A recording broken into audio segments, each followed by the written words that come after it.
Ladies and gentlemen, boys and girls, children of all ages, what is up? The king of lightning is here today, bringing you guys and gals Kingdom. Now, in all honesty, I'm just gonna probably wing this whole video, one take, wonder mode the whole video, because we have 13 chapters. Oh man. Chapter 462 through 474 chapter review. This is a lot of stuff to cover, man. And in all honesty, I'm going to probably have this done in like broad brushes, because if I were to spend time on each chapter individually, this video would be probably about 2 hours. Now, granted, it is my fault. It is my fault for not doing the chapter reviews like I should. And they stockpile and voila, boom. You have this many chapters to do. Congratulations, King. You done fucked up. I done fucked up. However, here's the thing. I have been reading Kingdom as the months, it's not weeks, as the months have gone by. I am up to date. And in all honesty, it's not fair for me to just simply, like, continue on the latest chapter. I have to go back and talk about things that previously happened. So, that being said, let's talk about Kingdom, okay? Because we got a long video ahead of us. So, let me say this here now. The fight between Shin and Keisha, I thought was awesome. Now, granted, I thought it was short. Very short. Because Keisha, we knew that he was someone that was up there among the Zhao generals, right? He was very close to being the last member of the three heavenly, whatever they're called, like the three heavenly great generals of Zhao, something like that. And he was close. But when he dies, he talks about how he failed to keep his promise to Riboku, which makes me really intrigued about his past. Like, what did he owe Riboku specifically? I'm not too sure. Will we get that? I don't know, because he's dead. But maybe that'll be talked about by Riboku himself, where once news reaches Riboku that Keisha died, he was killed by Shin of the Hi Shin Unit, he may discuss about his past with Keisha, that kind of stuff. Because those two, they seem fairly close, but we never actually got anything from that bond between those two, aside from how they're both very good tacticians, and in some cases, Keisha actually outsmarted Riboku. And in this case, Kanki, I mean, listen, Kanki is a fucking genius. He's a wizard. I'm like, dude, like, yo, fucking Zeno and the boys, when they were near Kokuo, right? And then, so they're watching as the Hi Shin Unit is getting, like, pummeled. You have Bati and you have Ryuto on one side. You have Keisha. He was pissed off. He comes down on the other side.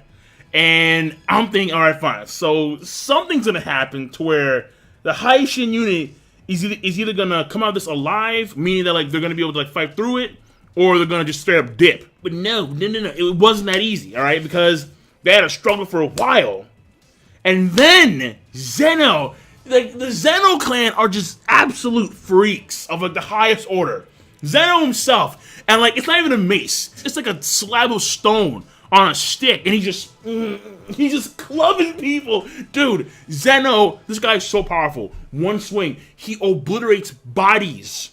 He obliterates bodies covered in armor in, like, one swing. This guy is, like, his strength, I think, is at least on par. And then, you know what? Maybe I'm going too far.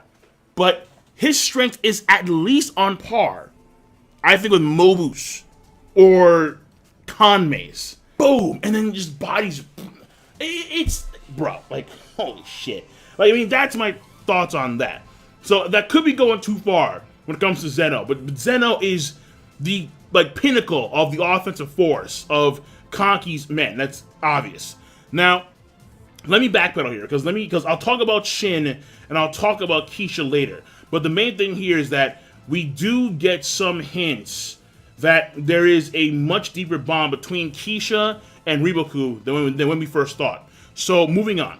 Let me backpedal here. So we have in chapter 462. I need to go back. Nigga has to go really back to the past, all right? Like February. Oh, goddamn. It's May. All right.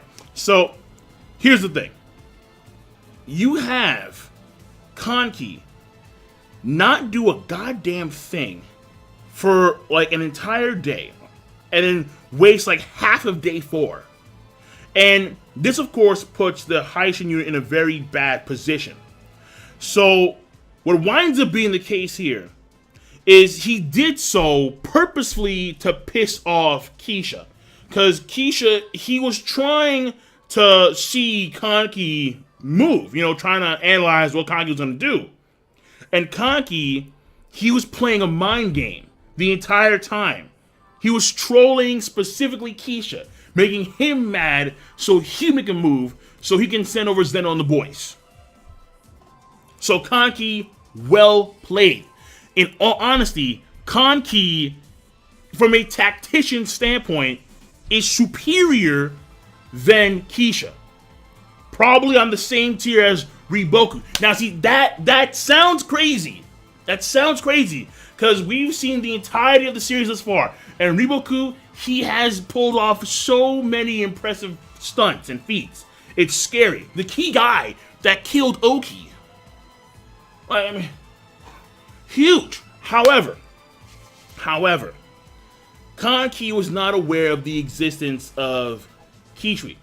And we do get his backstory, where we find out that when it comes to his history, the reason why the name Kisui was not as prominent throughout Zhao was because when it comes to the city of Raigen, and the city of Anka or Anko, something like that, they've been warring in a province of Zhao for a while, and the former lord of Raigen, Kishoa's father, basically, they were a pretty good city. The opposing city were very militant and whatnot, and then there was a war between these two cities, where it was actually a pretty big war in the area of Zhao, and then Raigen winds up winning, and throughout this war, you have Kisui, you have Bati, and then you have Ryuto. They wind up being recognized as key figures in military. So they wind up doing a great job against the opposing forces of, let's say, Anka. So the Anka city, they have more numbers than the ones of Raigen. But because of the tactics of Ryuto and Kisui, and because of the raw strength of Bati, they were able to actually best the forces of Anka.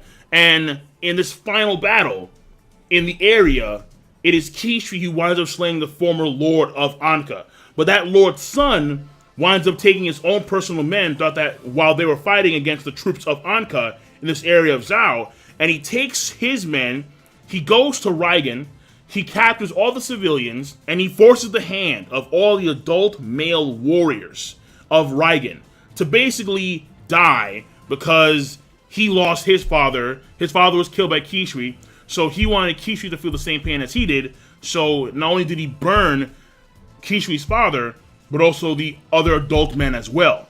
So what happens here is that as Kisui, Bati, and Ryuto are watching their foster father, because apparently Kisui's father is also the foster father of Bati and Ryuto, because they lost their parents in the war between Raigen and Anka. So his father gives over control of Raigen to Kisui, has his final words. And it's a weird thing to say given the fact that he was burning alive at that point in time.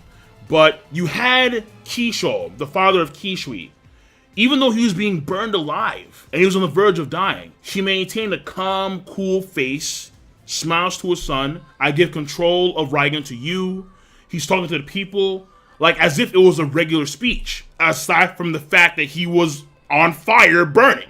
So he's talking about this like, I leave the children of Raigen in your hands. And Kisui winds up crying blood as he sees his father Kisho get burned alive. And so what happens is, for the next 5 years, he has to rebuild Raigen. And then the 3 years after, he controls the entire territory in Zhao, that area. So the reason why Kisui has never been a recognized military general of any kind when it comes to the areas around Zhao, like Qin or Wei or whatnot, is because he's been focusing on rebuilding the city of Raigen and then controlling the areas that surround Raigen, that are very near the forest area that they're fighting in right now. So that being said, the only person that kind of understood the potential of this man Kisui in the Qin side was Kokuo, because she was right there.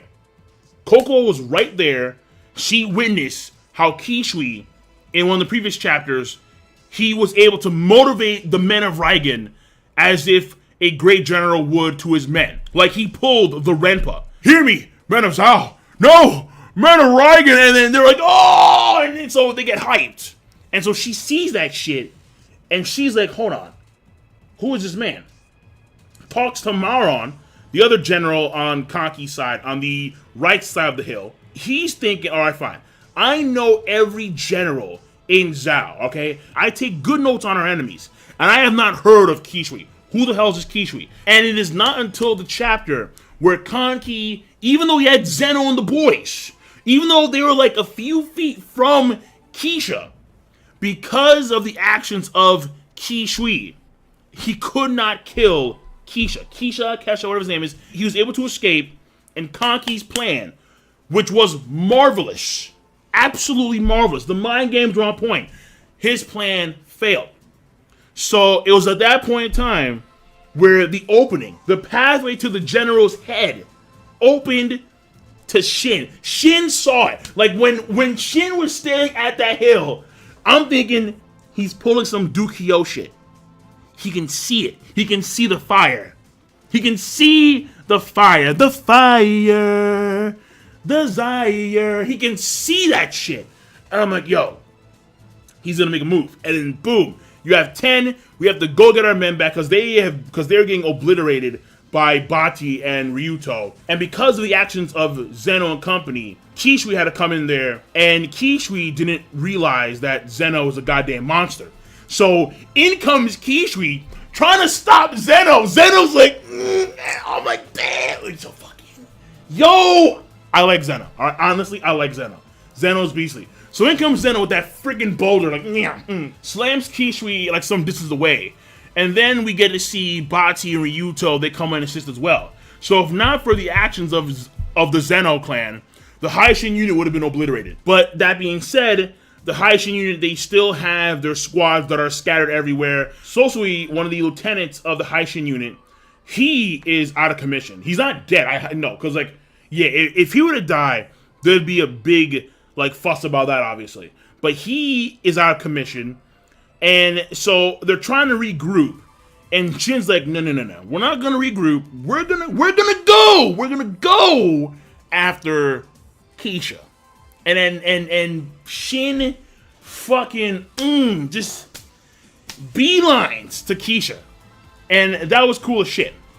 So I love seeing that because, again, for me, knowing that Shin is an instinctive type, where he is actually like Keisha in many regards, but more so he's like Dukio, where he can see the blaze, he can see the fire, and then I want to see this whole Dukio instinctive type general, flourish in Shin, because I really want to see that, because you have Ten, who is clearly, and also you have Kyokai, where Ten and Kyokai, they clearly utilize their intelligence more so than their instincts when it comes to playing out certain tactics. So I want to see Shin following suit, where he has the instinctive thing going on, where he's like pinpoint with that. Now again, neither was Dukio, because Dukio, he lost a lot of men when it came to his wars that he waged. However, the instinctive type general isn't Shin, and you can see how he saw the chance. Oh, hold on, wait. Keisha's there. Let's go there. Let's not go to the hill again and try and help Kokuo. No. We're gonna go after the fucking general. Let's take his head now. And that crucial move. Shin on point. I love that chapter. That chapter got me hyped as shit. Okay? I got the shivers. I'm like, oh shit, Shin. Here we go, baby. So that was cool shit. Now, what was also amazing is that when they finally do move, and they're out of the forest, and Ryuto, he sees that thinks that they're like messengers because it's a small group behind Zhao lines. But no, they slam into the first wave of soldiers. And Shin, he can see the Keisha flags, and they're beelining. And what happens is that Ryuto, he comes in there, and the guy's very smart. Ryuto comes in there, he's like, no, I saw you guys before. You're not going to escape. It's time to die. And they had 10 in their sights. 10 was going to die. Out comes freaking Kyokai. That was a hype-ass chapter. That chapter, hype. Kyokai comes out of nowhere. Already on horseback. Kills like 15 dudes in one go. And what was also cool, it was the following chapter. After Kyokai comes in there, saves 10, she's like, where's my men? Are any of my soldiers here? They're like, yes, ma'am, we're here. We're ready to go. Absolutely. And so they're following Kyokai, because Kyokai is going to go hold off Ryuto and company as Shin and company go and get Keisha. And Shin comes out of nowhere, grabs her by the arm. Oi. I'm like, yo! Shin making sure that his woman is okay. All right, let's keep it real here, all right? Kyokai and Shin, that's happening. No doubt about it. She already said that she would bear him a child, all right? It's official. It's official. So he's like, oi. And he's like, where the fuck were you? And she is like staring at him for like 5 minutes. And then she says, I was sleeping. It was like, because she was wounded the entire time. And her wounds, of course, reopen when she goes back into combat. So here she is, you know, even though she just saved 10 and she appears to be fine, you can see a little bit of blood. She's kind of huffing and puffing. But Shin is nonetheless happy to see her. The moment he saw her, he beelined right towards her. What are you doing? Hey. Like, I'm like, bro, shit. Like, that was some bullshit. Even more so was after he kills Keisha and after Kyokai kills Ryuto, which was shocking because I did not think that he was going to die. Because my guess is that Kisui, he is going to be one of the 3 great heavens of Zhao, something like that. And Bati and Ryuto were going to be his primary lieutenants. That's what I thought was going to be the case. So the fact that Ryuto died in this particular war makes me think that maybe Bati will die as well. The fact of the matter here is that when Ryuto died, and the men of Zhao are like they're beeline to freaking Kyokai, she lost her breath because, again, she's wounded and she just fought off a whole lot of dudes, as well as Ryuto himself. And she can't move. The Zhao men are swarming her, and in that instant, out comes Shin just killed Keisha. Out comes Shin, scoops her up. Like, come on. Shin, man. Shin is a boss. Like, it is very hard for me not to respect Shin. I like Shin. He killed Keisha. He hooked around back to where Kyokai was, scooped her up, and now they're in the woods trying to regain all the lost squads and whatnot. They're using the force to their advantage to run away from the pursuing forces of Keisha's men because they're clearly pissed off, as well as the men of Reigen who saw, well, actually, no, yeah, there still should be some left, where the men of Reigen, they saw Kyokai killed Ryuto, and they're pissed as well. So they're using the trees as a means of cover to avoid the pursuing Zhao forces. So I just like the fact that Shin did that shit. Just scooped her up, and then I think he said something along the lines of, you should have saved some breath for you to run away. Because he knows that her skills are mainly based on the breathing. So that was pretty cool. And again, like, I like how that all plays out. So mad respect for Shin. Kyokai, boss as always. And they have succeeded in taking another major general's head. And not some small-time motherfucker. Keisha. So, backpedaling real quick. After Kyokai engages in combat against Ryuto. So, it's Shin, it's Denyu, it's Denny, it's all those... Denny's. It's Dene and all those guys. They're, going for Keisha head-on. And also that one guy is with them, Naki. One of KANKI'S men. And he's seeing how the Hi Shin Unit works. And in my mind, I'm thinking Naki may have been so impressed by Shin and company. And this I think is going to be a stretch here. Naki may actually join the Hi Shin Unit. Maybe. I doubt it though, but maybe, man. I mean, it's a possibility because Naki and Robin and that group, they're known for more like guerrilla style attacks where like they go in there real quick, a sneak attack, and like they just dip. That could be an asset for the Hi Shin Unit later on. But will Naki forego KANKI'S army to be with the Hi Shin Unit? I don't. So moving away from Naki real quick, but I will get back to him real soon. Shin, he went to go check on Kyokai, but the Hi Shin Unit are still moving forward, and it's Garo and mainly like the Dukyo guys that are moving forward. And so Garo, he reaches like the first elite squad, if you would, of Keisha's men, and they wreck him. They fucking wreck. And then you have Keisha talking about how Riboku and himself, they have been viewing Shin for a while now. They do see him and Kanki as threats. But when it comes to Shin, Shin is 5 years. 5 years too early to face off against Keisha. So as Keisha's saying this shit, you're 5 years too early, young buck. Out comes Shin, 5 years my ass. And then he is just destroying this front line of Zhao elite soldiers that are protecting Keisha, Keisha's own personal men. And here you have him talk about Oki.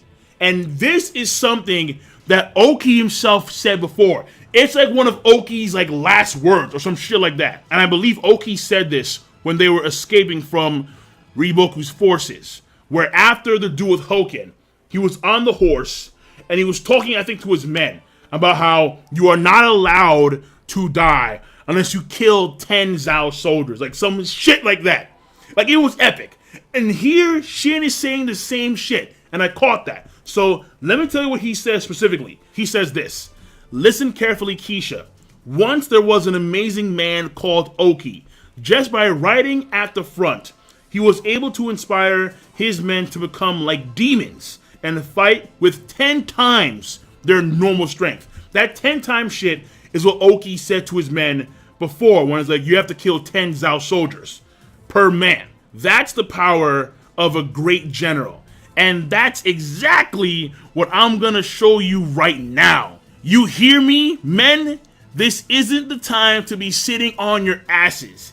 If you're having trouble, then just look at my back and fight. All you need to do is look at my back and chase after me. And Shin, son, Shin, making gains. Making great general gains. Oh my god, man. That shit gave me the fucking chills. I'm Shin. All you gotta do is follow my back. All you gotta do is chase me. Become like demons. I like that. I like that. And also keep in mind that that's actually that's also like a very Dukyo thing as well. Where like he would just go in there head first, and his boys would just. The Dukyo guys, they would just come in there like pure fucking demons, and they would just destroy anybody in their path. So I like seeing that. That honestly was just epic as all hell. So follow my back, ride with me, and they do wind up reaching Keisha and company after Naki. And again, like Naki, he winds up being very crucial. Because Naki, he's able to stall Keisha and company from going any further with just 5 men. And out comes Shin and Denyu. And Denyu, I think, in all honesty, the man is silently epic. He is silently epic. Because out comes Denyu with his glaive. He's like, Shin, we'll take on the fodder. You go fight Keisha. He's like, yeah, I got it. And then like, for some reason, just seeing Denyu right next to Shin, covered in blood with the glaive. Like, Denyu just looks epic as all hell. Denyu is my dude, alright? That's when the duel starts. And Keisha winds up overwhelming Shin at first. But Shin, he does overcome Keisha at the end of the day.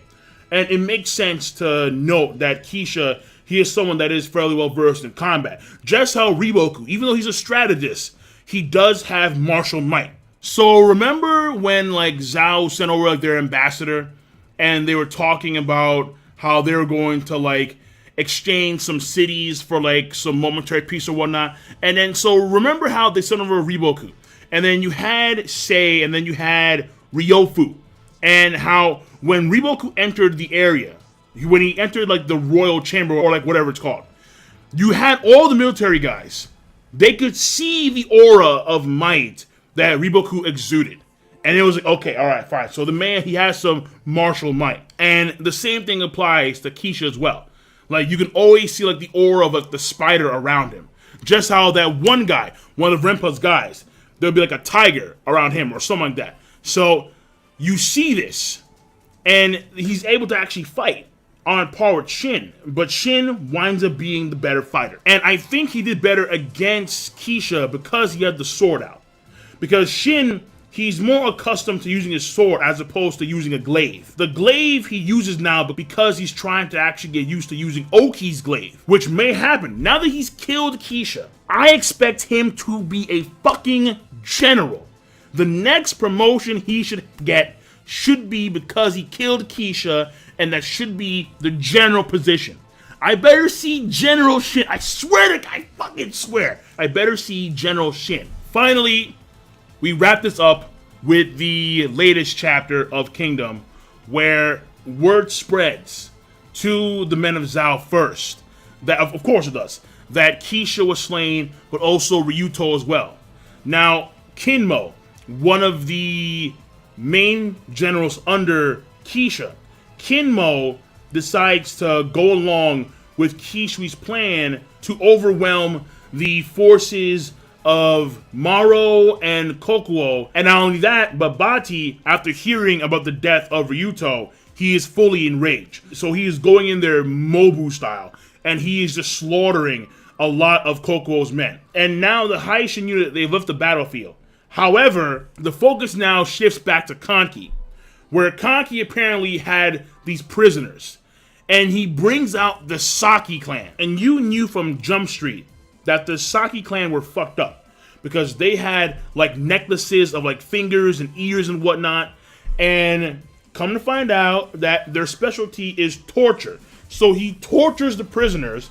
I'm assuming he got the intel about Shin killing Keisha, the existence and the importance of Kisui, and probably, well, I mean, that's really it mainly, because he had an inkling that he was no longer fighting against Keisha, because the tactics were not that of the Silent Hunter. So the moment you had a force attack Maro's guys from like a very steep slope, and then you had Kinmo and company with their full military might, they rushed at Maro's men, that's when Kanki knew that he was no longer fighting against Keisha. Then he had the Saki clan come over, and I forgot what his name was, like Rin Gyoko or Rin Gyoku, something like that.